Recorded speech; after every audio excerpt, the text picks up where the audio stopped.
What we'll do now is we'll move on to the third speaker. So our third speaker is Dan Moskovitz from Victoria University of Wellington, and Dan was supervised by distinguished Professor Phil Hume. And so the title of his talk is Pests in the Spotlight, How Aotearoa's Media Portrays Biosecurity. Kia ora koutou. I'm Dan. Over the summer, I worked with distinguished Professor Folholm on how basically New Zealand's news media portrays biosecurity. Hit the slide. So I guess that the first question for us is why? And as it turns out, a tiny percentage of New Zealanders think biosecurity affects them, only 2%. And that was kind of an insane stat to me, considering that our primary sector employs well over 2% of the population. But if you're working a farm, more so than someone who's maybe a little more ecologically minded like myself, if your farm gets hit by Mycoplasma bovis or avian influenza, that's a very acute financial stressor.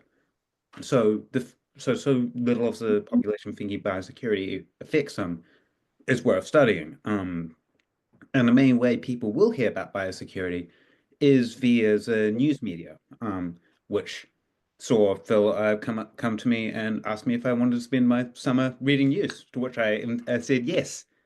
Um, Next slide. So the main way I went about this was via two online databases called ProQuest and PressReader. Those basically had most of New Zealand's newspapers, to which I just plugged in a general search term of biosecurity. From there, I just found articles that were relevant, stuff like a former political party's ex-biosecurity spokesperson didn't make the cut, but anything from 2020 to 2024 that was relevant got plugged into a big old spreadsheet with details like the biome that was in, the risks, like with economic, environmental, and what the pest was, and if it was like a wallaby, that you're seeing on screen. Um, Next slide. So we found a lot of things, but for the sake of a 5-minute presentation, we found two things. And the big one I find really interesting is that RNZ does almost all of the biosecurity coverage in New Zealand, over double the next biggest biosecurity cover of the Otago Daily Times. And the reason we think this is that RNZ alongside government funding, runs a local democracy reporting program, meaning that journalists will get paid to be at local outlets like the Southern Times, and so their articles will get published in both RNZ and their local little outlet, meaning that RNZ gets the benefit of being both a national outlet and a local outlet simultaneously, which vastly inflates the amount of biosecurity coverage they do. Next slide. Oh, and the other big thing is that terrestrial pests, coverage of them vastly outstripped marine pests. And this does track with broader conservation literature.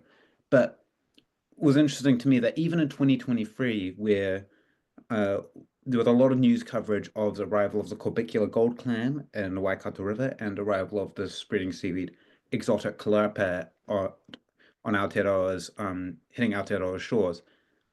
Those those two pests made huge waves in the media, but even then there was no terrestrial pest to really counteract them. But even then, just baseline terrestrial biosecurity coverage outstripped even two major aquatic pests. Next slide. So the so what? Well, the big thing is that as we saw with RNZ funding local democracy reporting, local news outlets still do a huge amount of New Zealand's biosecurity coverage.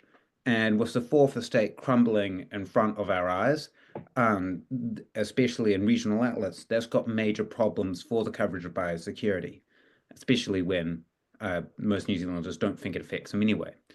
Another thing is that, especially because news media does make a difference, going back to my favorite example of exotic calliope, it wasn't until the media really started picking up on this story that the government started really allocating money to the exotic calliope response, which they're still doing.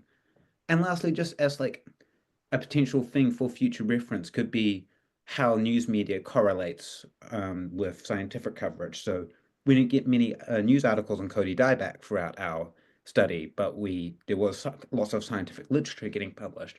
Similarly, even with all the news media coverage of exotic caulerpa, there wasn't much, there wasn't actually any scientific literature yet to be published in a peer-reviewed journal on exotic caulerpa in New Zealand.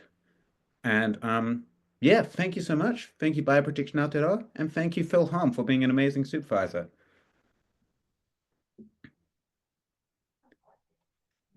Excellent. Thanks, thanks, Dan. So do we have any questions for Dan?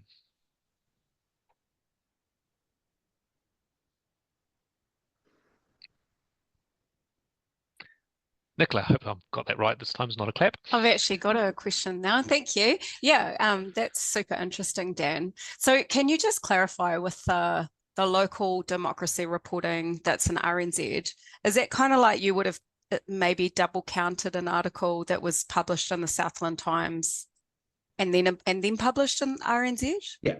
So Okay. article Yeah. published, you had the same article published in both. Yeah. Okay, cool. And then another question is, sorry, if it's okay for me to ask another question, because I think it's interesting. Because to me, it's like your study highlights that maybe scientists need to engage a little bit better with the media. Is that kind of one of the takeaways that you get from this, or what do you think there? I'm not. I would honestly be more inclined to view it the other way, and that media maybe needs to engage more with scientists. I think most scientists, I think there's a lot of scientific media coming out all the time, and the Science Media Center especially does great way of making that coverage accessible to journalists. And I don't want to come out here panning journalists because they're all underpaid and overworked, and no one has the time to actually read through and think a study. It's more that it takes quite a lot for like a study to be relevant enough and easy to grasp enough for, I think, a journalist to cover it, which is why you need quite often a zeitgeist of government doing something about it. Say a regional council allocating money to wilding pines or exotic caulerpa or something like that. Does that make sense? Yeah. Thanks so much. All right, Sylvia. Hello, Dan. Thank you for a wonderful presentation, and I'm always happy to hear about the importance of public and local news. I guess my question is also one around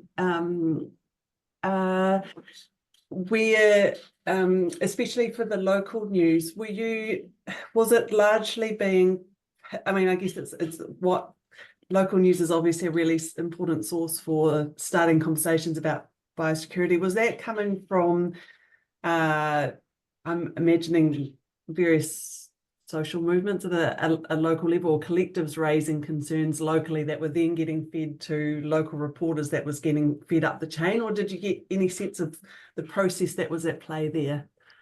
I think the easiest thing for a journalist to latch on to is government doing something. So like a council meeting that's public. Government spending money on something is in essence a story. And so the vast majority of stuff we were seeing was Council X allocates Y amount of funding to Z pest, or Council X cries out for more resources because wilding pines are overtaking their neighborhoods. You only really get those more community-based stuff reported when like it's the worry about the pest might have reached fever pitch, which you only get in like the really, really high profile pests like Mycoplasma bovis, avian influenza, caulerpa, corbicula, those ones. And even then, it's a small subset of the reporting.